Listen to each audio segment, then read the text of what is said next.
Kabanata 651. Ang paraan ng pagdrag ni Bennett ay walang silbi bago ang gayong mabilis na kahusayan. Nang makita niyang gustong tumalikod at umalis ni Xavier ay mabilis siyang umabant at pinigilan si Xavier. Magalang niyang sinabi, "Mr. Arnold, maghintay ka. Sa totoo lang hindi ito ang naisip mo." Ang takilya. Napatingin sa kanya si Xavier. Anong problema sa box office? Nag-atubiling magsalita si Bennett. Kung aaminin niyang totoo ang datos ng takilya ng walang mali, malalantad ang bagay na magdaraos siya ng press conference para iset up ang Scots Remembrance Cultural Arts Entertainment. Gayunpaman, kung hindi niya ito aaminin, at nagpatuloy siya sa Scots Remembrance Cultural Arts Entertainment, kailangan niyang harapin ang dobleng parusa ng pagkabangkarote at pagiging grounded. Ang ikalawang kalahati ng kanyang buhay ay matatapos. Gusto niya talagang sirain ang Scots Remembrance Cultural Arts Entertainment. Ngunit kung ang presyo ng pagsira sa Scots Remembrance Cultural Arts Entertainment ay mamatay sa kumpanya, hindi niya nais na gawin iyon. Ang gusto lang niya ay kumita ng mas maraming pera, hindi ang ilagay ang sarili niya dito. Nang makita ni Xavier na tahimik si Bennett, galit siyang sumigaw, "Bakit ka nauutil? Niloloko mo ba ako?" Nanginginig sa takot si Bennett. Hindi kita niloloko. Ang gusto kong sabihin ay ang takilya talaga." Kinakagat niya ang kanyang labi at bumulong, "There's actually nothing wrong with the box office. Ang data na ibinigay namin sa Internal Revenue Service ay talagang nagpapakita ng totoong data." Umunat ang noo ni Xavier. "So, ano ang nangyayari sa data sa iyong press conference?" Ibinaba ni Bennett ang kanyang ulo. "Tinadya kong sinabi iyon dahil itinakda ko ang Scots Remembrance Cultural Arts Entertainment." Lumabas ang katotohanan. Hinayaan ni Xavier na buksan ng kanyang staff ang recorder bago niya sinabi kay Bennett, "Sabihin mo ulit ang sinabi mo kanina. Ay record namin ito." Hindi napigilan ni Bennett na sabihin muli ang lahat ng katotohanan. Lubusang lumubog ang kanyang puso. Tumango si Xavier at sinabi kay Bennett, "Basura ka talaga. Gumagawa ng charity ang Scots Remembrance Cultural Arts Entertainment, ngunit gumagamit ka pa rin ng lahat ng uri ng trick para i-frame ang mga ito. Napakawalang isip mo. Bago bukas, pumunta ka agad at magsagawa muli ng isang press conference upang sabihin sa publiko ang tungkol sa katotohanan." Hindi komportable si Bennett. Tinagat niya ang kanyang mga ngipin at sinabi, "Sa tingin ko ang kasunod na bagay ay walang kinalaman sa Internal Revenue Service, di ba? Masyadong maraming bagay ang iniisip mo, hindi ba?" Malamig na sinabi ni Xavier, "I will want to mind every injustice once I've seen it. Hayaan mong sabihin ko sa iyo, ipapadala ko ang na-record na video sa istasyon ng pulisya at ang taong namamahala sa Scots Remembrance Cultural Arts Entertainment mamaya. Kung magdaraos ka ng press conference at umamin sa iyong pagkakamali, maaari pa rin naming isaalang-alang na isuko mo ang iyong sarili para mabawasan namin ang parusa. Pero kung may dadating na pulis, magiging magulo ang sitwasyon. Kung aidmande ka ng Scots Remembrance Cultural Arts Entertainment para sa paninirang puri, maaari mong isipin kung ano ang mga kahihinatnan nito." Pero na. Itinawi ni Xavier ang kanyang kamay bago niya dinala ang staff ng Internal Revenue Service para lumabas ng kwarto. Natigilan si Bennett. Umagsak siya sa lupa kasabay ng isang kalabog. Nakatitig siya sa harapan habang inaalala ang sinabi ni Xavier kanina. "Oo. Kung ang pulis ay dumating sa akin. At kung ang Scots Remembrance Cultural Arts Entertainment ang unang magpahayag ng katotohanan sa publiko, magkakaroon lamang ng isang kahihinatnan na naghihintay para sa kanya, ang kamatayan. Hindi, ang kumpanya na pinamamahalaan ko sa aking pagsisikap ay hindi maaaring masira ng ganito." "Jane." Mabilis na tumakbo ang sekretarya sa kanya. "Ginoong Marin, ano yon?" Napalunok si Bennett at sinabi sa nanginginig na boses, "Tawagan mo ngayon ang lahat ng sikat na media. Sabihin sa kanila na mag-aanunsyo ako ng mahalagang balita. Alis na." "Oo." Kabanata 652. Nagusali ng opisina ng Skyworld Enterprise, dahan-dahang bumaba ang buhangin mula sa hourglass sa mesa. Pinaliktad ni Ryan ang orasan, at tinitigan niya ang buhangin na bumabagsak. Nakaramdam siya ng pagkalito. Hindi mabilang na tao ang nakalkulan niya sa kanyang buhay, ngunit hindi pa siya nakaramdam ng sobrang pagkataranta ng ganito. Siya ang taong nag-set up ng mga tao. Bakit parang nagpanik siya ngayon? Nabiguman siya, parang walang mawawala. Nagawa na naman niya. Gayunpaman, ang pagkabahala na ito ay nananatili sa kanyang ulo at hindi niya ito maalis kahit anong mangyari. Maraming araw na ang nakalipas, Thomas. Bakit hindi ka gumawa ng anumang tamang aksyon? Gusto mo ba talagang masira ang Scots Remembrance Cultural Arts Entertainment sa ganitong paraan? Bagaman ito talaga ang layunin ni Ryan, ang mga bayani ay nagmahal ng mga bayani. Palagi niyang ninanais na makitang maganda ang pagtatanggol ni Thomas dahil ito ang kaligayahan ng pakikitungo sa isang dalubhasa. Medyo nakakasawa kung masisira lang ng tahimik si Thomas. Pinuksan ni Conley ang kanyang computer. Patuloy siyang nag-scroll sa balita sa lahat ng oras at nakaramdam siya ng labis na kasiyahan. Lubhang natuwa si Conley nang tingnan niya ang mga iskandalo ng Scots Remembrance Cultural Arts Entertainment at ang mga ulat sa pananalapi na maaaring sirain ng Scots Remembrance Cultural Arts Entertainment anumang oras. Sa totoo lang, mula nang bumalik si Thomas, halos kalahating taon na at hindi siya nanalo ni minsan. Patuloy siyang natatalo. Ngunit, palaging sinasabi ng mga tao, ang nagwagi ay ang huling taong nakatayo. Sino ang maaaring tumayo hanggang sa wakas ang magiging tunay na nagwagi? Mula sa kasalukuyang sitwasyon, malinaw na siya ang tunay na nagwagi. Habang nag-i-scroll si Conley sa balita, bigla siyang nakakita ng kakaibang balita. Tumawag si Bennett Marin sa lahat ng media. Nagdaos siya ng pangalawang press conference at sinabing may mahalagang ipahayag siya. Mahalagang bagay. Wala ito sa plano natin, di ba? Hindi nasisiyahan si Bennett sa isang paninirang puri. Gusto pa ba niyang Sir-on si Thomas sa pangalawang pagkakataon? Narinig ni Ryan ang ungol ni Conley at umupo siya. Buksan mo at tingnan mo. Sige. Pinuksan ni Conley ang live broadcast. Nakita na lang niya na dinala ni Bennett ang lahat ng executive niya at magkasunod silang tumayo. Nagkaroon ng malaking grupo ng mga news reporter. Masyadong kahanga-hanga ang mga balitang inilantad ni Bennett noong nakaraan. Kaya walang sino man sa mga kumpanya ng media ang gustong makaligtaan ang mga balitang ito sa pagkakataong ito at pinaponte nila ang lahat ng kanilang mga kinatawan. Dapat nilang makuha ang pinakabagong balita. Tumawa si Conley at sinabing, nakakatuwa talaga. Si Bennett na batang lalaki ay walang ibang kakayahan, ngunit siya ay napakahusay sa pagsipa ng isang tao kapag siya ay nalulumbay. Parang hindi na makakatagal ang Remembrance Cultural Arts Entertainment ni Scott. Kung magbibigay siya ng isa pang hint sa pagkakataong ito ay magpapabilis sa Scott's Remembrance Cultural Arts Entertainment na masira. Nanatiling tahimik si Ryan. Tahimik niyang tinitigan si Bennett sa live broadcasting at nakaramdam siya ng pagkabalisa. Ano ang gusto niyang gawin? Ding! Alas 4 ng hapon, opisyal na nagsimula ang press conference. Sa screen, bumangon si Bennett at yumuko kasama ang lahat ng executive. Ang sitwasyon ay eksaktong kapareho ng kanyang oras na nagdaraos ng press conference. Sa pagkakataong ito, mas tumagal ang kanilang pagyuko na mga 5 minuto. Masasabi nito ang kanyang sinseridad. Pagkatapos niyang yumuko ay naupo na ang lahat. Ito ang oras para sa highlight. Hindi rin nag-aksaya ng oras si Bennett sa pakikipag-usap.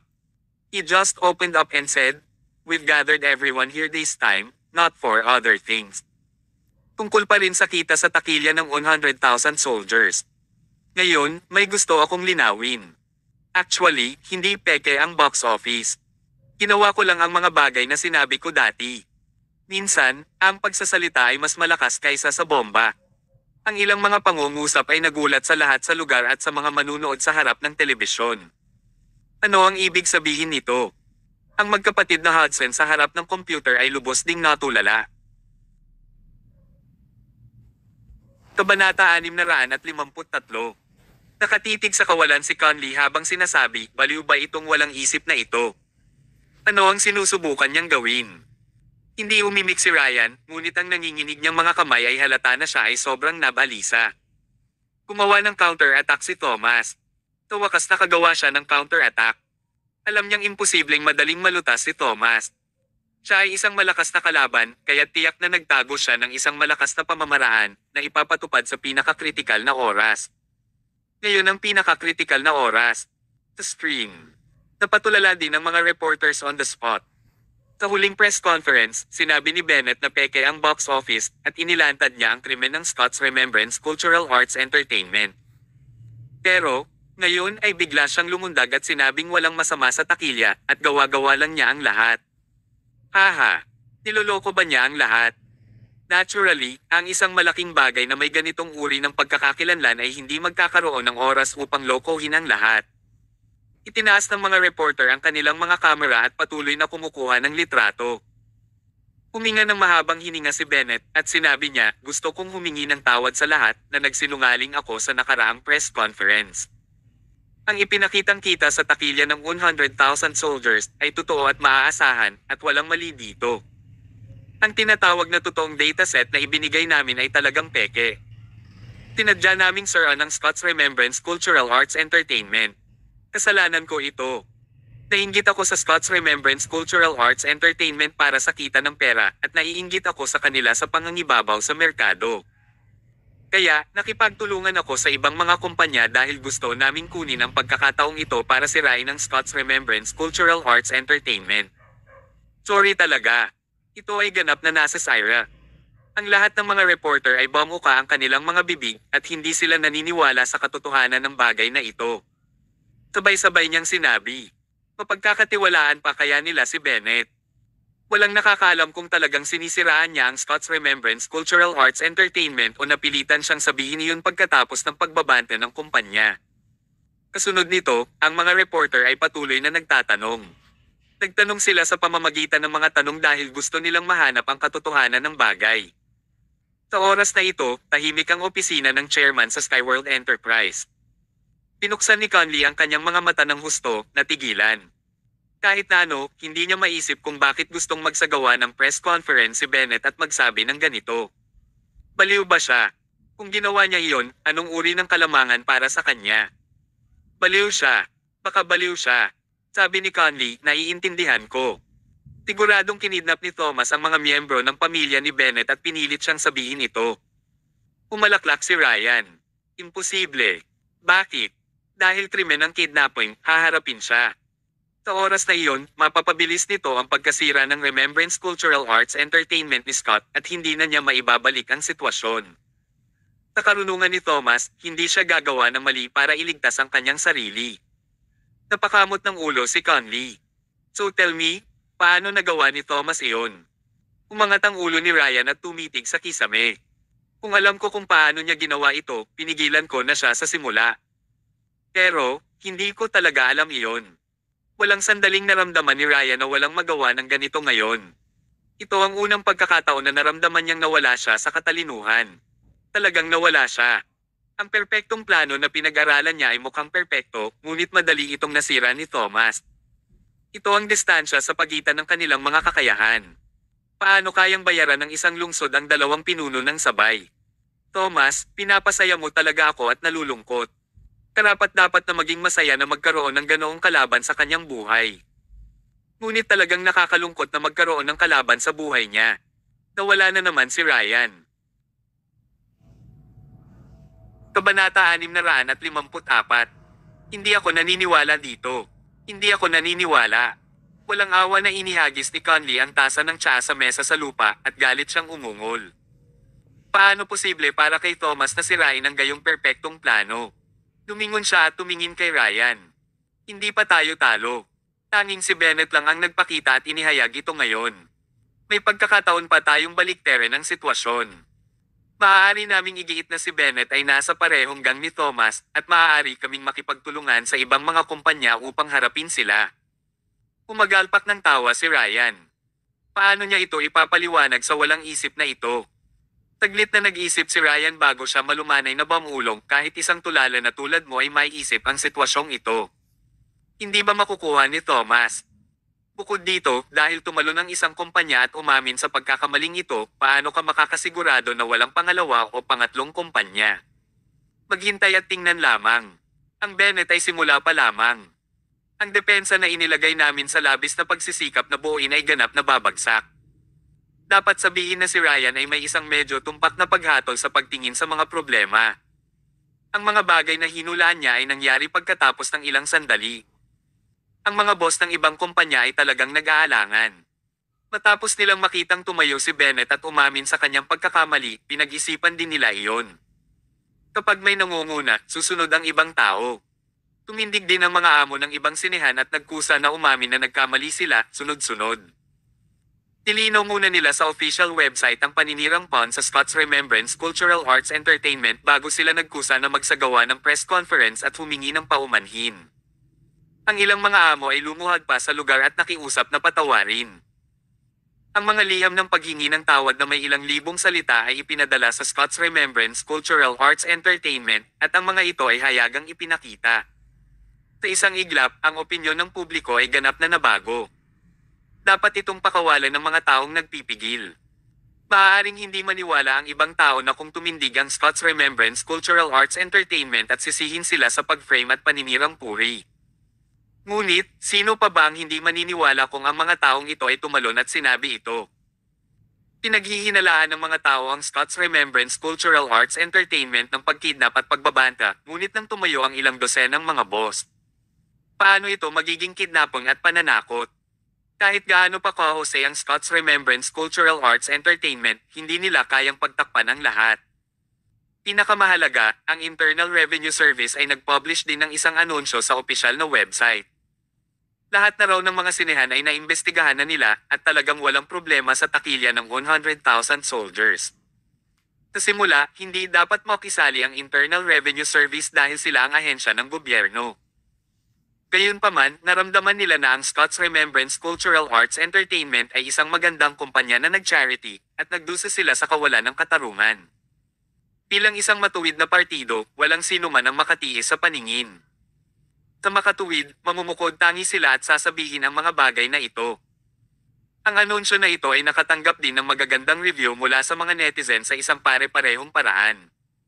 Natural, ginawa lang ito ng ahensya para ipakita sa publiko. Ang mga taong talagang nakakaalam tungkol dito ay maaaring sabihin ang problema sa isang tingin.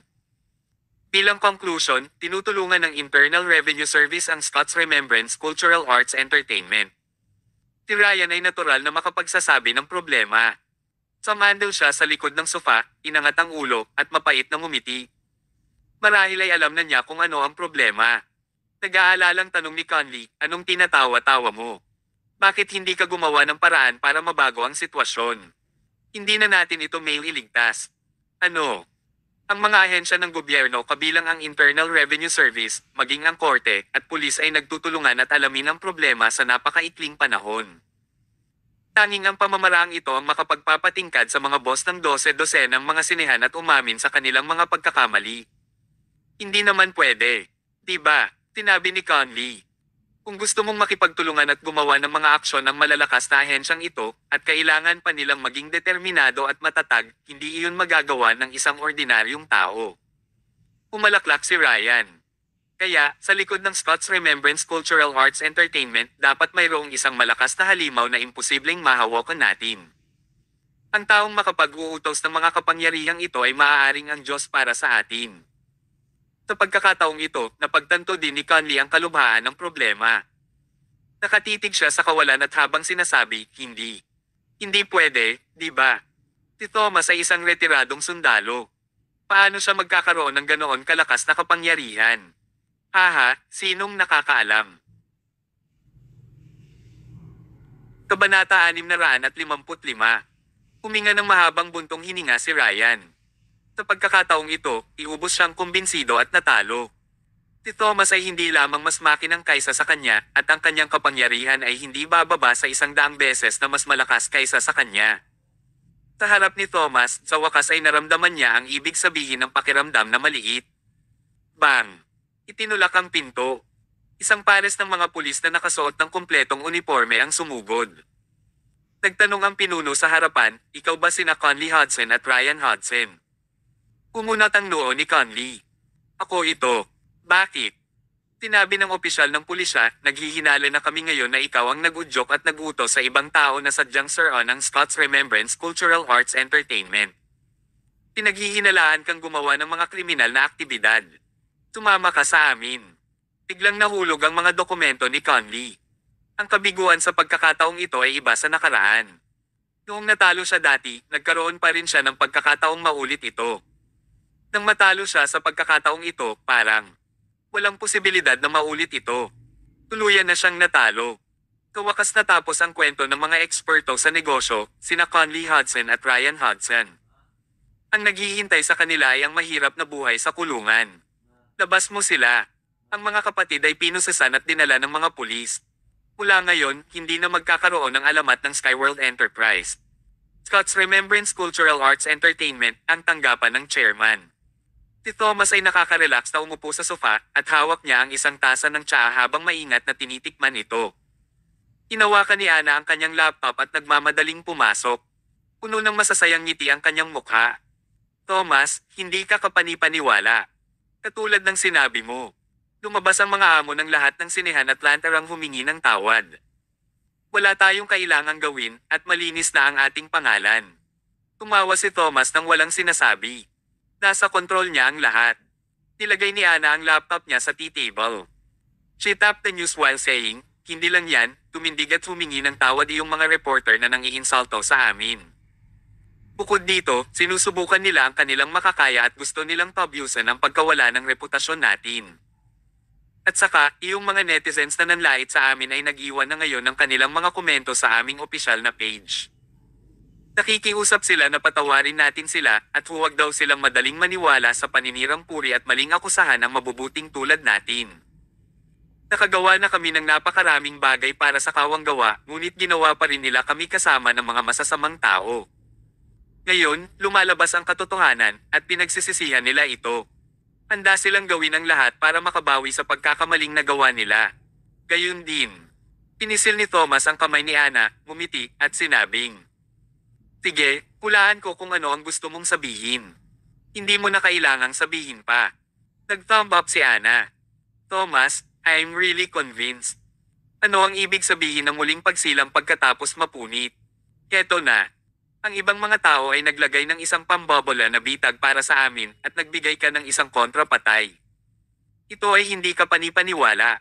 I dare to say from today onward, nobody will be believe again kahit siniraan na naman tayo ng ibang kumpanya at media. Kung sino man ang muling sumisira sa amin ay papunahin ang opinyon ng publiko. Sa pagkakataong ito, ang pagsusuri ng Scott's Remembrance Cultural Arts Entertainment sa wakas ay tumaas sa tuktok. Dapat pansinin na ang pamamaraan ni Thomas ay lubhang matagumpay. Siya lang ang naglakas loob na gumawa ng ganito. Sa panahong ito, kung siya ay magkamali, siya ay tunay na papatayin, hindi isang kontrapatay sa kaaway. Malaki ang tapang ng mga dalubhasang dalubhasa. Sa pagkakataong ito, ipinaalam ni Thomas kay Ana kung ano ang hitsura ng isang tunay na eksperto. Kabanata 656. Nag-uusap sina Thomas at Ana sa opisina, at paulit-ulit silang nakarinig ng mga hiyawan mula sa labas. Pumunta si Ana sa bintana at sumilip. Elsang malaking grupo ng mga tao ang may hawak na banner sa pintuan habang sumisigaw. Hindi nila ito masyadong narinig. Hindi niya maiwasang sumimangot. Ano ang nangyayari? Hindi ba nilinaw? Bakit dumarating pa rin ang mga taong ito at itinataas ang mga banners? Nakakatawa nito. Hindi maginhawa para sa akin na gawin iyon sa nakaraan, ngunit hindi nakita bibigyan ng pagkakataong ito. Gaya ng sinabi ni Ana, naglakad siya palabas. Hoy! Bago magsalita si Thomas, lumingon si Ana at pinandilatan siya. Tapat na ang paghihirap ko sa mga araw na ito. Oras na rin para ilabas ko ang lahat. Kung maglakas loob kang pigilan ako ngayon, haharapin kita. Umalaklak si Thomas. Hindi ko ginustong pigilan ka. Gusto ko lang pumunta at mag-check out doon kasama ka. Ayos lang ito. Umaba silang dalawa, lumagpas sa lobby, at lumabas sa pinto ng turnstile. Dumating sila sa entrance ng office building ng Scott's Remembrance Cultural Arts Entertainment. Nang si Ana ay handa ng pagalitan ng mga tao, agad siyang hinailan ni Thomas at inabot niya ang mga salita sa banner. Tinitigan ni Ana ang banner at hindi niya namamalayan na naging masaya dahil sa galit. 5 salita ang nakasulat sa banner. Humihingi ng mapagpakumbaba na paghingi ng tawad. Samantala, lahat ng mga taong sumisigaw ay talagang lumuhod. Lahat ay may dinadalang bigat sa kanilang likuran, nakaluhod, at nagmamakaawa na patawarin ng Scott's Remembrance Cultural Arts Entertainment. Ang nilalamang sinisigawan nila ay tungkol din sa paghingi ng tawad. Umalaklak si Ana. Inamin nila ang kanilang pagkakamali, hindi para gumawa ng gulo dito. Napakasaya nito. Ang puot na kanina pa pinipigilan sa kanyang puso ay agad na nawala. Sumili ang masayang ngiti sa mukha ni Ana. Maraming araw na ang nakalipas. Siya ay pinigilan sa loob ng maraming araw at sa wakas ay lumiwanag ngayon ang kanyang kalangitan. Sa dami ng tao, may nagmamadaling tumakbo. Kitang-kita ni Ana na ang taong iyon ay si Bennett na sumisira ng husto sa kanya.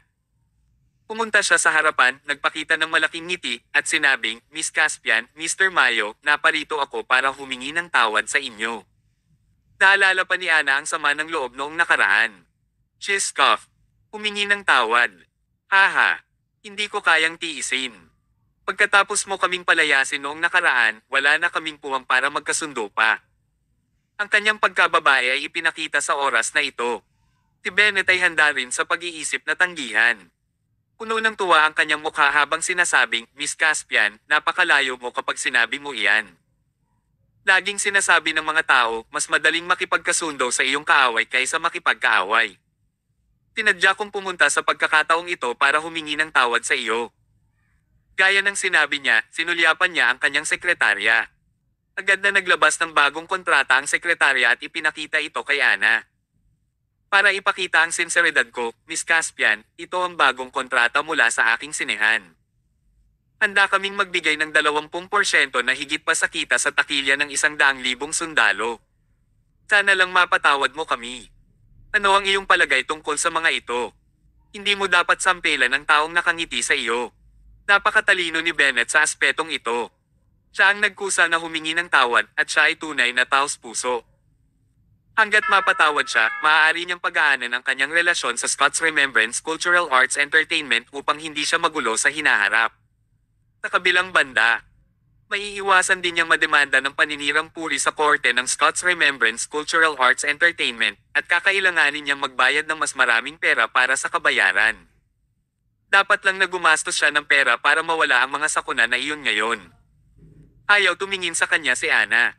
Tumalikod na siya at gusto nang umalis. 2 hakbang ang ginawa ni Thomas para makalapit sa kanya at may ibinulong ito sa kanyang tainga. Nag-isip sandali si Ana bago siya tumalikod at sinabing, "You don't have to apologize to me. Hindi ko gusto ang 20% na kita na iyan.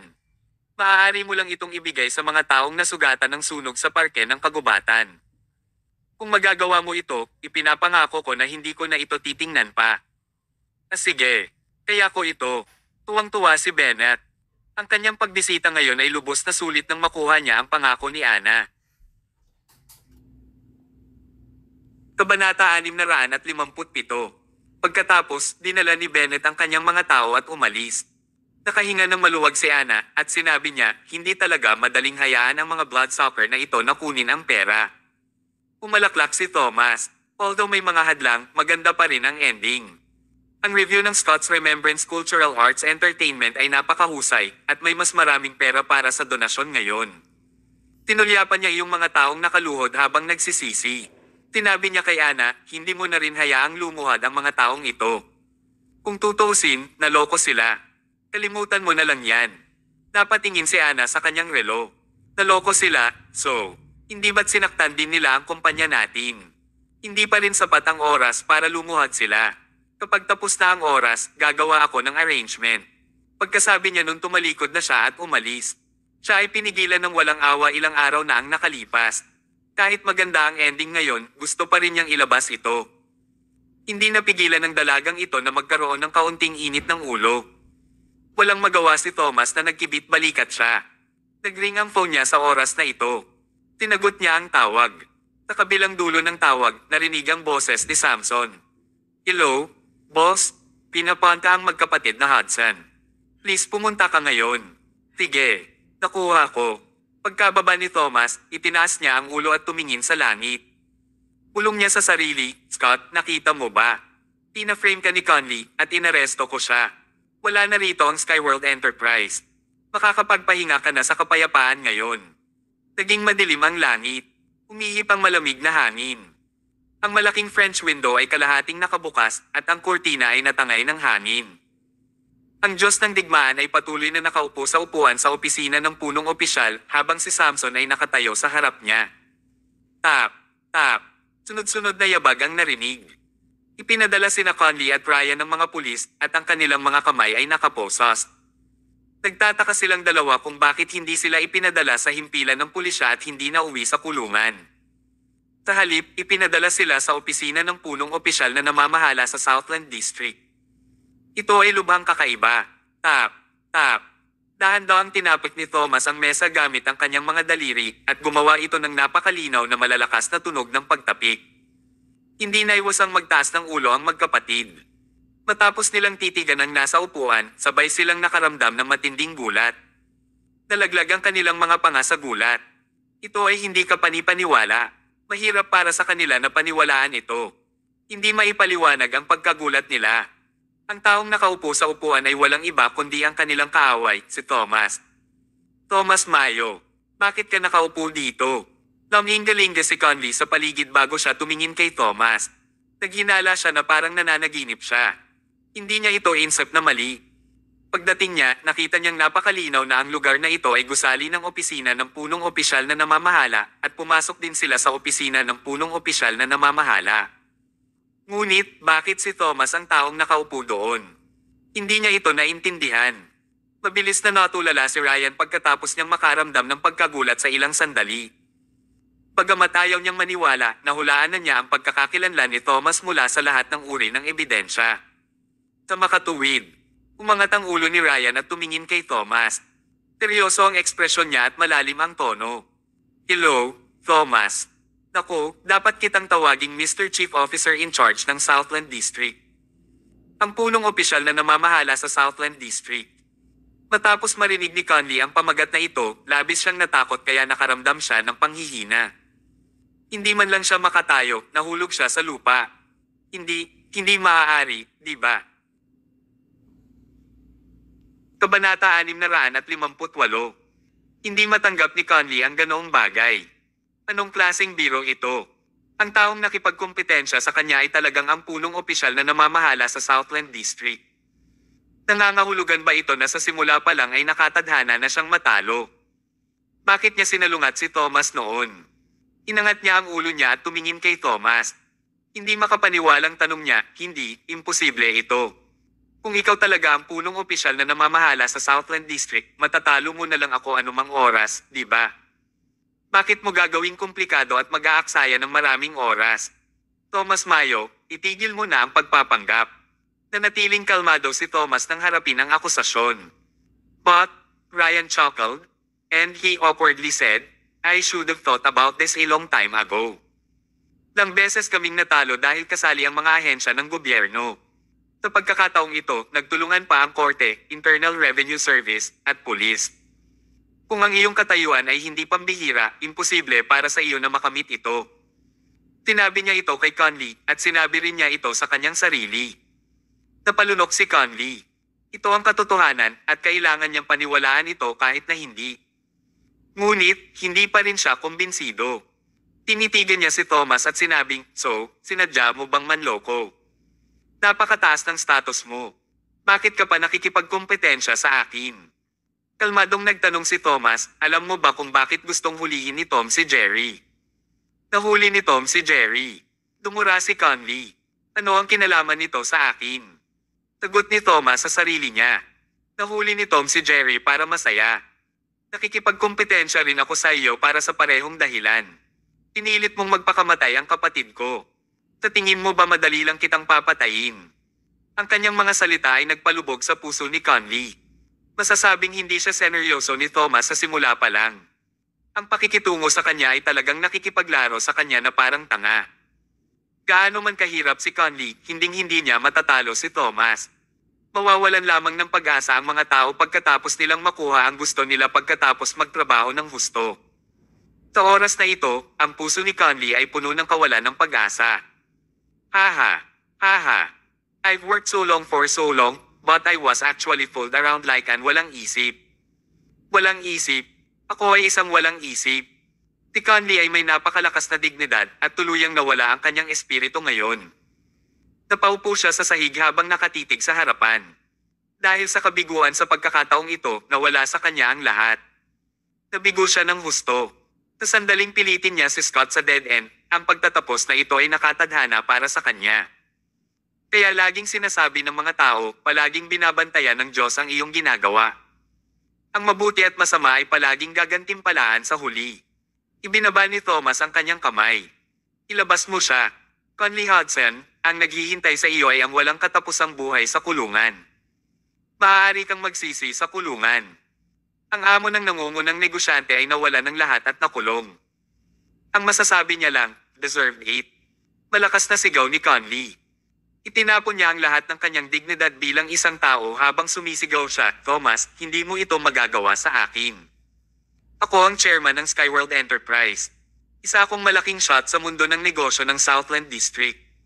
Kung ikukulong mo ako, ang ekonomiya sa Southland District ay uurong ng ilang dosenang taon. Hindi mo magagawa ito. Bitawan mo ako. Walang kwenta ang kahit anong sigaw niya. Lumapit ang dalawang pulis at hinawakan ang kanyang mga braso bago nila pilit na binuhat si Conley palabas para ipadala siya sa kulungan. Ang malaking shot ng industriya ng negosyo ay bumagsak mula noon. Si Ryan lang ang naiwan sa kwarto. Ibinaba niya ang ulo at nagpakawala ng mahabang buntong hininga. Alam niyang hindi magiging mas maganda ang kanyang pagtatapos. Tinulungan niya ang kanyang masamang kapatid na lumaban sa punong opisyal na namamahala sa Southland District. Inutusan pa niya ang kanyang mga tauhan na hukayin ang libingan ni Scott. Mamamatay siya ng 1,000,000 beses kung susumayin ang mga krimeng ito. Hindi siya humingi ng awa. Dahil alam niyang walang kwenta kahit magtanong pa siya.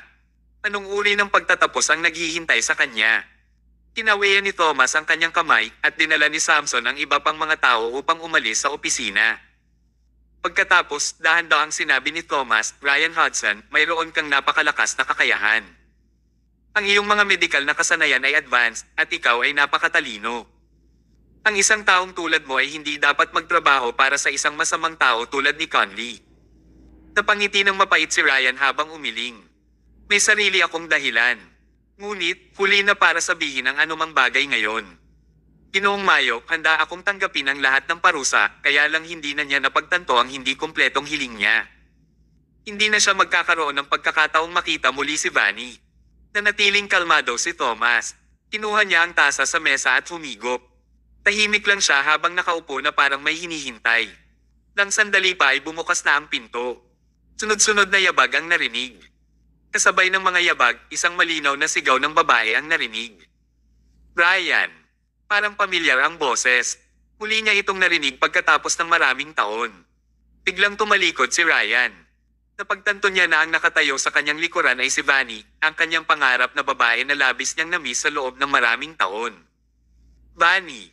Si Ryan at Vanny ay agitated na tumakbo papunta sa isa't isa bago nila hinawakan ang isa't isa ng mahigpit.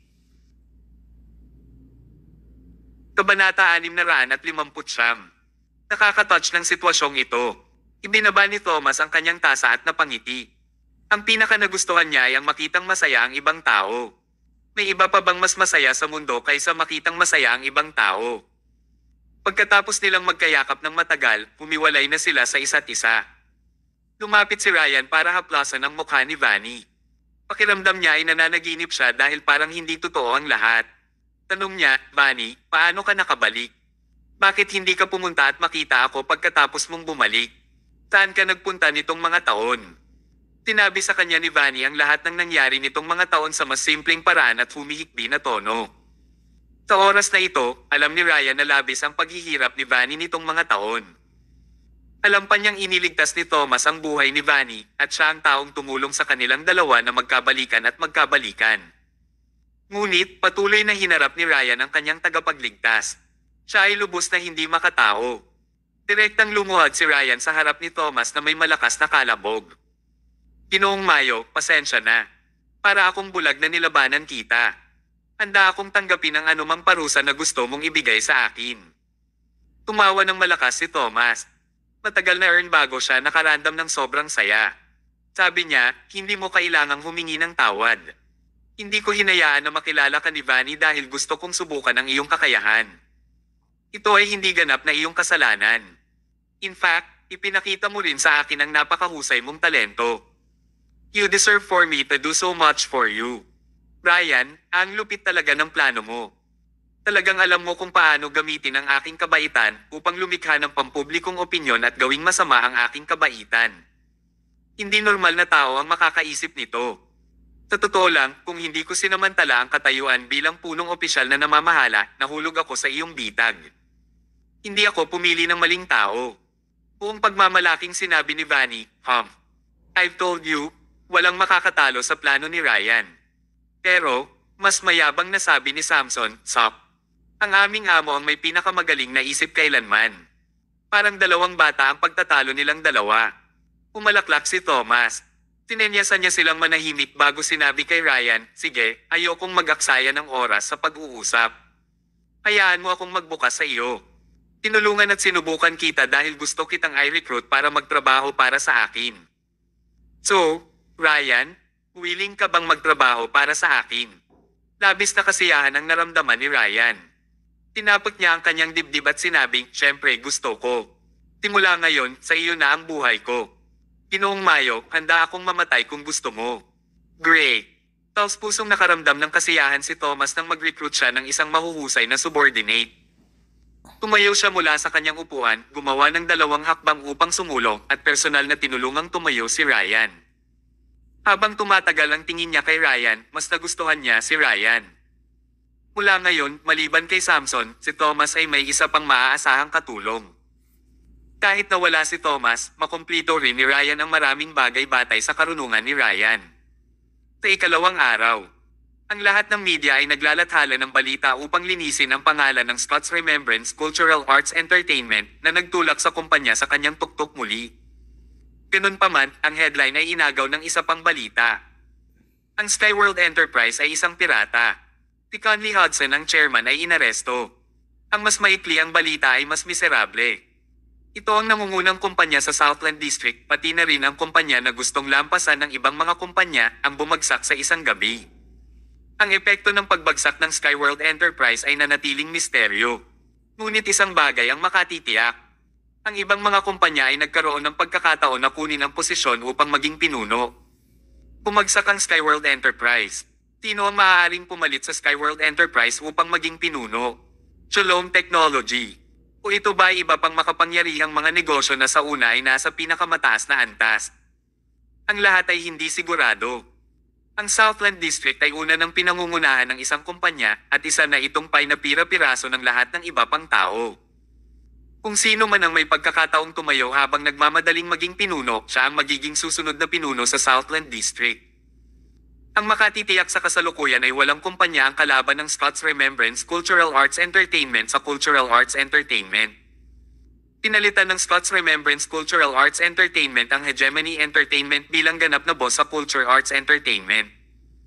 Aspalto na kalsada, nahasa ang kotse, at isang itim na stretch Lincoln limousine ang pinaandar sa kalsada. Isang lalaking nakaitim na sando ang nakaupo sa loob ng isang maluho at malapad na sasakyan. Umupo siya ng tuwid sa leather chair at may hawak siyang baso ng red wine. Uminom siya ng alak habang kinokontrol ang remote controller at nanunood ng balita sa Southland District. Ang pahina ng balita ay karaniwang puno ng Scott's Remembrance Cultural Arts Entertainment at Skyworld Enterprise. Habang binabasa ito ng lalaki ay napangiti siya. Diyos ng digmaan, Thomas Mayo, mayroon kang isang mahusay na pamamaraan. Mukhang may katuturan ng hilingin sa akin ni Master Centipede na mag-ingat. Hindi madaling pakisamahan ang batang ito. Ngunit, isinara ng lalaki ang screen at ininom niya ang lahat ng red wine mula sa baso. Kahit mas malaki ang pamamaraan niya, mas magaling pa kaya siya sa akin. Master Centipede, wait and see lang. Bago ka pumunta sa Southland District, lilinisin ko ang lahat ng mga hadlang para sa iyo at hahayaan kang kumita ng pera ng madali. Thomas, iyan na ang katapusan ng iyong mundo na makilala ako. Ang taong ito ay si Wise, ang utak na palihim na naglalaro upang kunin ang Stellar Jewelers noong si Thomas ay nasa Milan. Ang kanyang conspiracy ay nagkataon na nalutas ni Thomas. Iniisip pa rin ito ni Wise dahil pakiramdam niya ay hindi siya kumbinsido sa pagkawala. Napakahusay ngayon. Hinayaan muna siya ng kanyang amo na si Master Centipede na bumuo ng matatag sa Southland District para magkaroon siya ng sapat na oras para dahan-dahang makipaglaro kay Thomas. Isang malaking pagbabago ang mangyayari sa Southland District. Kabanata 606. Makalipas ang isang gabi, naging maaliwalas ang langit. Maagang gumising si Thomas para maghanda ng masarap na almusal para sa buong pamilya. Umikab si Emma habang naglalakad papunta sa dining table. Umupo siya, tinitigan ang masasarap na almusal, at masayang sinabi, wow, makakapag-almusal na ako sa wakas. Malungkot na lumabas si Johnson. Anong ibig mong sabihin? Sa tingin mo ba ay hindi masarap ang almusal na karaniwan kong inihahanda para sa iyo? You're so unfilial because you forget your father when your husband is back. Inilabas ni Emma ang kanyang dila. Uminom siya ng gatas habang kumakain siya ng pritong itlog. Napakasaya niya. Nagtataka niyang tanong, Thomas, bakit libre kang magluto ng almusal ngayon? Hindi mo ba kailangang pangasiwaan ang ilang trabaho ngayon? Hindi ka ba naging abala kamakailan hanggang sa hindi ka na makakauwi? Bahagyang ngumiti si Thomas habang sumagot, ginawa ko na ang lahat ng trabaho sa kumpanya, kaya magaan ang pakiramdam ko sa mga araw na ito. Hindi ko na kailangang pumasok sa trabaho ngayon. I see. Lihim na nakaramdam ng saya si Emma. Matagal na silang hindi nagkakasundo dahil abala si Thomas sa kanyang kumpanya. Sa wakas ay nagkaroon sila ng pagkakataong magkabati ngayon. Siguro, kaya nilang. Habang iniisip niya ang tungkol sa walang kaparerekon, binuksan ni Johnson ang telebisyon at nanood ng balita sa umaga. Batay sa pinakabagong balita, ang Skyworld Enterprise ay nag-anunsyo na mabangkarote pagkatapos maaresto ang chairman na si Conley Hudson. Ang kumpanya ay kasalukuyang binili ng isang dayuhang kumpanya ng pamumuhunan mula sa West Coast. Ang bagong chairman ay si Wise. Pagkatapos mabili, ang pangalan ng Skyworld Enterprise ay opisyal na gagawing Twilight Enterprise. Ang Twilight Enterprise ang magiging unang hakbang ng dayuhang pamumuhunan na humakbang sa Southland District mula sa West Coast. Ito ay pinaniniwalaan na gagawa sila ng higit pang mga aksyon sa hinaharap. Kinain ni Johnson ang oatmeal habang sinasabing, wow! Nakumpleto yun sa isang araw. Tila ay napakabilis at mapagbigay. Nabangkarote ang Skyworld Enterprise at sarado na, ngunit marami pa rin itong mapagkukunan. Para sa isang dayuhang kumpanya na naghahanda na pumasok sa Southland District, ito ay isang napakagandang hilaw na materyal. Nakangiti pa rin si Thomas sa simula. Matapos niyang mapanood ang balita, nawala ang ngiti sa kanyang mukha. Isang termino, West Coast. Niyon ay nagparamdam kay Thomas ng labis na kakaiba. Alam niya ang sitwasyon sa West Coast. Ang mga kumpanyang nakaligtas sa ganoong uri ng lugar ay tiyak na makapangyarihang mga negosyo na may malalakas na kakayahan. Ngayon, ang ganitong uri ng negosyo ay gustong pumasok sa Southland District. Napakahirap sabihin kung ito ba ay mabuti o masama. Posible pa nga kung ang mamumuhunan sa likod ng Twilight Enterprise ay ang kaaway ng Diyos ng digmaan. Dahil dito, hindi komportable si Thomas. Nagbigay siya ng napakalaking pagsisikap na ayusin ang Skyworld Enterprise at linisin si Conley, ngunit sa huli ay gumawa siya ng pabor sa iba. Nakaramdam siya ng labis na kalungkutan tungkol dito. Sa una ay pinag-isipan pa rin ni Thomas kung dapat niyang bilhin ang Skyworld Enterprise. Tinong mag-aakala na ang lalaki na ang pangalan ay Wise ay kumilos ng ganoon kabilis. Wise. Tinitigan ni Thomas ang lalaki sa telebisyon at sinubukan niyang isipin ang tungkol sa kanya. Ngunit, wala siyang impresyon. Nakasaad dito na hindi nakita ni Thomas ang taong tinatawag na Wise sa West Coast. Kaibigan ba siya o kalaban? Habang iniisip ni Thomas, inabot ni Emma ang kanyang noo. Anong iniisip mo? Bakit ang focus mo? Natigilan si Thomas, tumawa, at sinabing, wala. Iniisip ko lang kung ano ang kakainin namin sa tanghali. Gusto mo ipagluto ko ang inihaw na isda na gusto mo.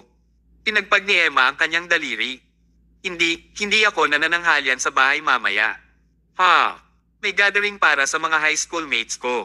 Sa restaurant tayo kakain. Biglang lumingon si Emma at tumingin kay Thomas.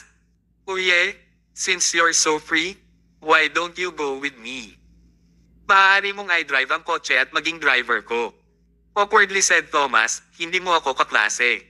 Hindi masyadong bagay para sa akin na sumama, tama.